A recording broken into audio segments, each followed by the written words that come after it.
J'ai bien l'impression qu'aujourd'hui, en sortant cet avion, j'en suis à mon 1000e départ. Et une fois de plus, je vais aller survoler Alésia et faire de la recherche archéologique en général.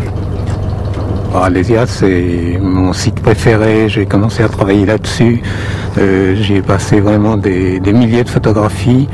J'ai fait des découvertes qui étaient essentielles. Donc pour moi, ça reste quelque chose de primordial.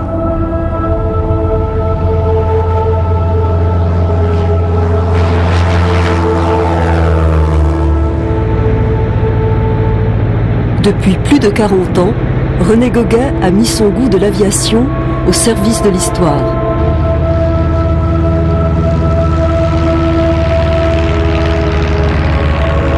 Pour un pilote, prendre un avion pour faire de l'archéologie, ça peut paraître un peu surprenant. Mais l'avion donne une vision globale qu'on n'a pas du tout au sol. D'autre part, et c'est ça l'essentiel, l'avion permet de découvrir des traces dans les cultures, des traces archéologiques qu'on ne voit absolument pas quand on est trop proche. Au-dessus d'Alise-Sainte-Reine, en Bourgogne, l'oppidum d'Alésia ressemble à un immense porte-avions entouré de collines.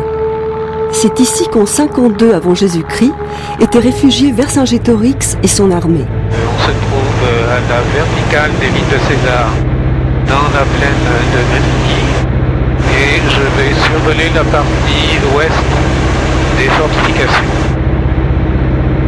Je localise à gauche.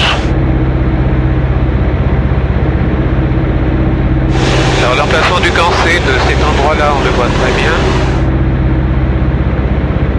Le 26 juin 1990, René Gauguin repère la trace très nette de l'un des camps de César avec tous les détails des fortifications.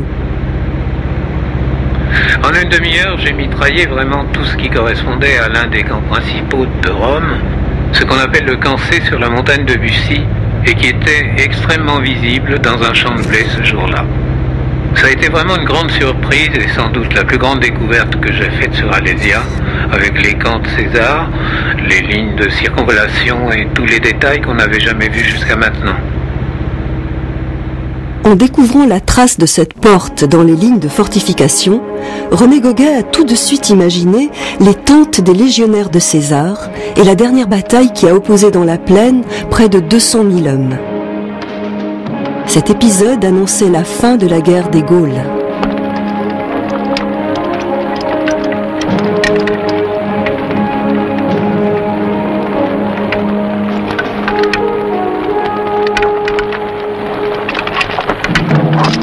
Voici Alésia.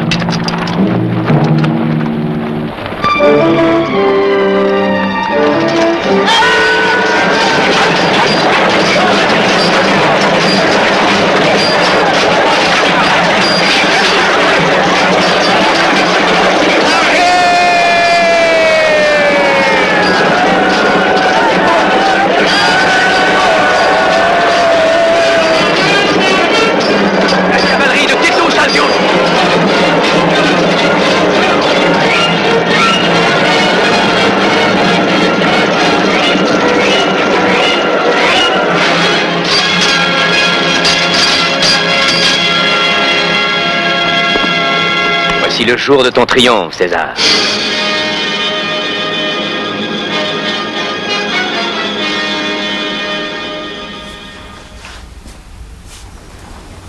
René Gauguin a amassé plusieurs milliers de photographies sur le site d'Alésia.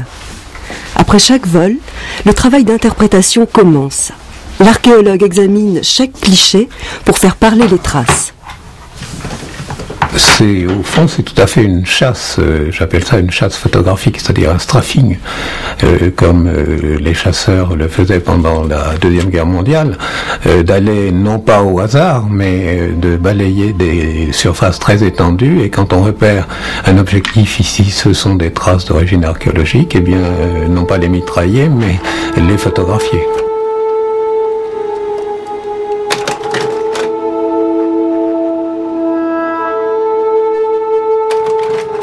Les plantes sont très sensibles aux différences d'humidité. Les traces apparaissent donc le plus souvent en période de sécheresse dans les champs cultivés. Dans ce champ de blé, les épis sont plus développés au-dessus d'un sol remanié par l'homme. C'est le cas de cet ancien fossé où le sous-sol est plus humide. À l'inverse, les plantes sont plus petites au-dessus des vestiges d'une construction. Quand il interprète ces clichés, l'archéologue doit donc faire la différence entre les traces géologiques et celles qui sont liées aux constructions humaines. Quand il s'agit de divagation de cours d'eau, on en a ici, elles sont curvilignes et irrégulières.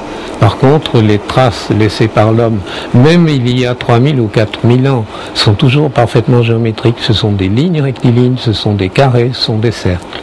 Et on a les plus anciennes qui sont celles tracées par les troupes de César, il y a plus de 2000 ans, qui sont parfaitement rectilignes. Ici, cette trace étroite, c'est celle du gazoduc creusé il y a une cinquantaine d'années. Et enfin, ces traces perpendiculaires ici sont celles laissées par les fouilleurs de l'équipe allemande dans les années 1992. Elles n'ont donc que quelques années. Il est nécessaire d'avoir une connaissance du dossier par la bibliographie, par l'étude de toutes les recherches qui ont été faites ou les découvertes qui ont été faites auparavant. Et ceci aide à interpréter l'ensemble de ce qui est visible sur les photos. En 1861, Napoléon III lance une campagne de fouilles sur le site d'Alys-Sainte-Reine sur la base du texte de César. Les sondages sur les plateaux et dans la plaine révèlent les fossés creusés par les légionnaires et les pièges fichés dans le sol.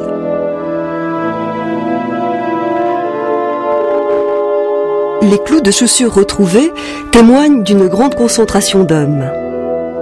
Côté gaulois, les fouilleurs découvrent des armes défensives et quelques éléments de panoplie. Pour les archéologues, un siège et une bataille se sont déroulés ici, sans doute celle d'Alésia. D'autant plus qu'une inscription en gaulois, d'un siècle postérieur au siège, a été retrouvée sur le site. Pour localiser les prises de vue sur une carte, René Goguet prend une photo générale qui lui permet de repérer les principaux éléments du paysage. Donc je reconnais ici le bord du plateau que je vais retrouver sur la carte exactement ici, avec les lignes du relief et les lignes générales des parties boisées et des chemins. Il est vrai que en vol, on aperçoit, mais sous un angle extrêmement réduit, des traces qui sont à peine visibles, et donc là il faut vraiment beaucoup d'expérience et un œil très averti. Mais pour rendre ceci sensible, il est nécessaire d'accentuer les oppositions entre ces traces et la réalité, d'où l'utilisation de l'infrarouge, l'utilisation actuellement de la numérisation et de l'informatique.